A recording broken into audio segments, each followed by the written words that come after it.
And in this game, we have a real good game. Finally, one of these teams are getting tested, and the other one had a good bounce back win last week. We have the Seattle Seahawks versus the Detroit Lions, with the Lions being favored by 3.5 and the over-under being 46. Seahawks haven't played anyone. They have a lot of great numbers. I think their defense is ranked number 1 in PFF.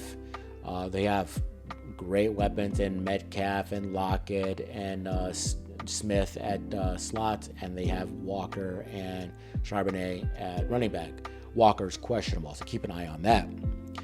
But they have played absolutely no one. They played the Broncos, they played the Patriots, they play all these crappy quarterbacks.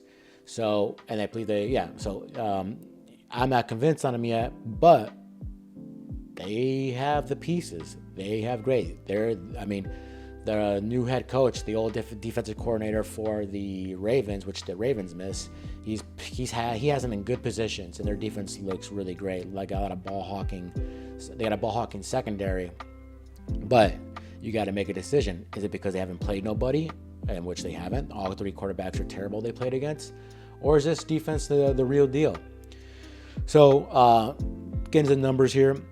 Geno's last 2 games against Detroit, he has thrown 648 yards and 4 touchdowns and no interceptions. So recently he has the Detroit Lions number.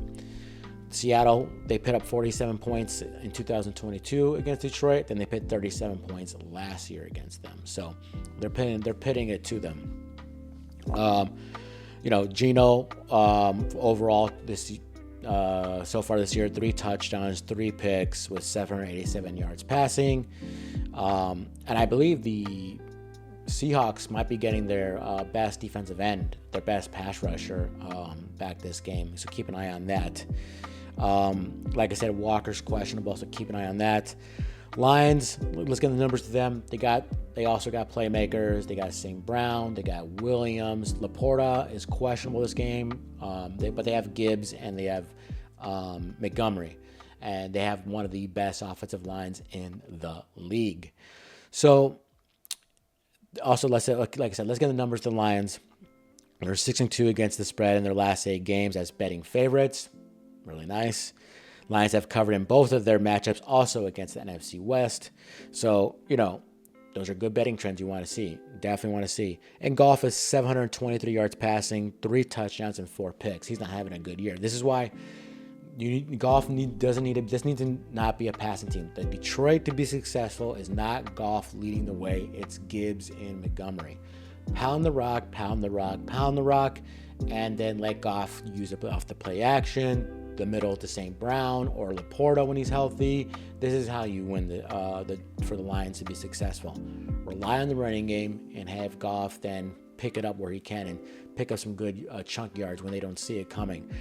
So both these teams have a lot of weapons, with Seattle statistically having the better defense.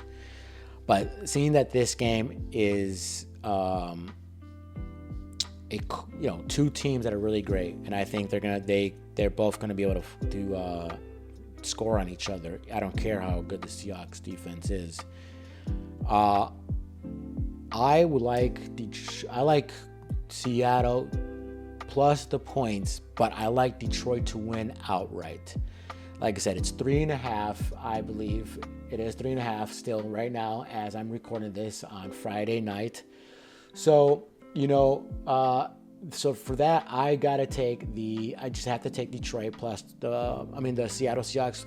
Give me the points with Geno, who has a record of tearing up the Detroit Lions.